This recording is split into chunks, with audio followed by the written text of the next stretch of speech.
ప్రకాశం జిల్లా చేమకుర్తి మండలం బండ్లముడిలో దారుణం జరిగింది. పంట పొలంలో గొర్రెలు మేస్తే కంప్లైంట్ ఇస్తారా అంటూ చితకబాదారు. మాదిగపల్లెకు చెందిన వారి పంట భూముల్లో అదే గ్రామానికి చెందిన శ్రీనివాసరెడ్డికి చెందిన గొర్రెలు పంటను ధ్వంసం చేయగా ఇదే విషయంపై పోలీసులకు ఫిర్యాదు చేశారు. దీంతో విచారణ కొరకు వచ్చిన పోలీసుల సమక్షంలోనే మాదిగపల్లెకు చెందిన వారిపై శ్రీనివాసరెడ్డి మనుషులు మూకుమ్మడిగా కర్రలతో మారణాయుధాలతో దాడి చేశారు.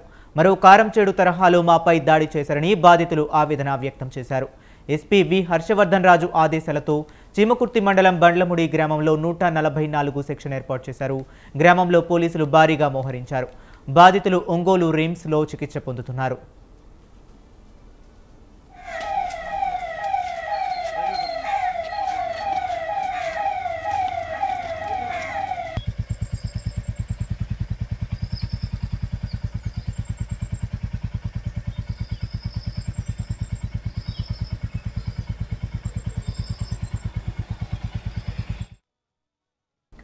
ప్రకాశం జిల్లా చేమకుర్తి మండలం బండ్లముడిలో దారుణం చోటు చేసుకుంది. పంట పొలంలో గొర్రెలు మేస్తే కంప్లైంట్ ఇస్తారా అంటూ చితకబాదారు.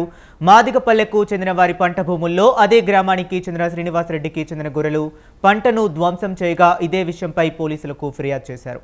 ఇక ఇదే అంశం గురించి మరింత సమాచారాన్ని మాకు రెస్పాండెంట్ కాంతారావు ఫోన్ లైన్లో అందిస్తారు. కాంతారావు, చెప్పండి.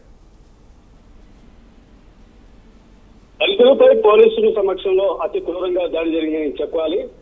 ప్రకాశం జిల్లా చేమకుర్తి మండలం బండ్లముడి మాదిగపల్లికి చెందిన దళితులపై అదే గ్రామానికి చెందిన అగ్రకులస్తులు దాడి చేసిన సంగతి అయితే గత రాత్రి జరిగిందని చెప్పుకోవాలి. అదే గ్రామానికి చెందిన దళితుల భూములలో శ్రీనివాసరెడ్డి చెందిన గొర్రెలు పంటలు ధ్వంసం చేయగా దీనిపై పోలీసులు ఫిర్యాదు చేశారనే కోపంతో విచారణకు వచ్చిన పోలీసుల సమక్షంలోనే ఈ దాడి జరిగింది. అయితే ఆ దళితులకు సంబంధించిన వాళ్ళు మాపైనే కేసులు పెట్టే అంత ఇది ఉందా మీకని చెప్పేసి వారిపైన పోలీసుల సమక్షంలోనే దాడి చేయడం అయితే జరిగింది. అయితే గ్రామ అగ్రకులాలకు చెందిన శ్రీనివాసరెడ్డి రమణారెడ్డికి చెందిన గొర్రెలు అదే గ్రామ నాగిపల్లికి చెందిన కుంట్ల యేసుదాసు ఎలిసమ్మ రామాయలకి చెందిన పంట చేలో గొర్రెలు పడి పంటలను ధ్వంసం చేయడం జరిగింది. ఇదేమిటని అడిగిన వారిపై దౌర్జన్యం చేసి దాడికి పాల్పడడంతో స్థానిక చేమకుర్తి పోలీసులకు బాధితులు ఫిర్యాదు చేశారు. అయితే సమాచారం అందుకున్న స్థానిక పోలీసులు గ్రామానికి వెళ్లి విచారించే సమయంలో మా మీదే కేసులు పెడతారా అని పొలం పేరుతో దూషించి అటు పోలీసుల సమక్షంలోనే కుంట్ల యేసుదాసు తర్వాత ఎలిసమ్మ రామయ్య అనే వారిపై అతి దారుణంగా దాడి చేసిన సంగతి అయితే నెలకొంది. అయితే శస్త్రగ్రస్తులను వెంటనే గాయపడిన వారిని ఎవరైతే ఉన్నారో వారిని వెంటనే ఒంగోలు రిమ్స్ కి అయితే తరలించడం జరిగింది.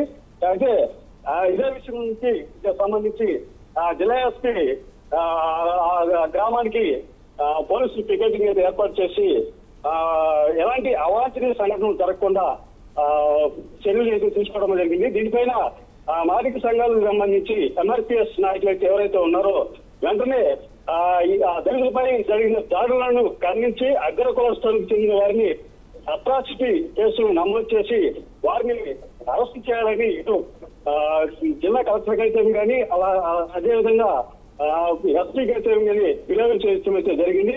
అయితే స్వాతంత్రం వచ్చి 77 సంవత్సరాలు జరుగుతున్నా ఇంకా ప్రతి గ్రామంలో ఈ కుల వివక్ష అయితే ఇంకా ఉందని చెప్పేసి చెప్తున్న పరిస్థితి అయితే ఉంది. అయితే దళితులపై దాడులు ఇలాగే కొనసాగటం చూస్తుంటే రాను ఇంకా ఎక్కువగా ఈ దళితులపై దాడులు చేసే విధంగా ఉండే పరిస్థితి ఉంటుందని చెప్పేసి అటు ఎంఆర్పిఎస్ నాయకులు కూడా అంటున్న పరిస్థితి అయితే ఉంది.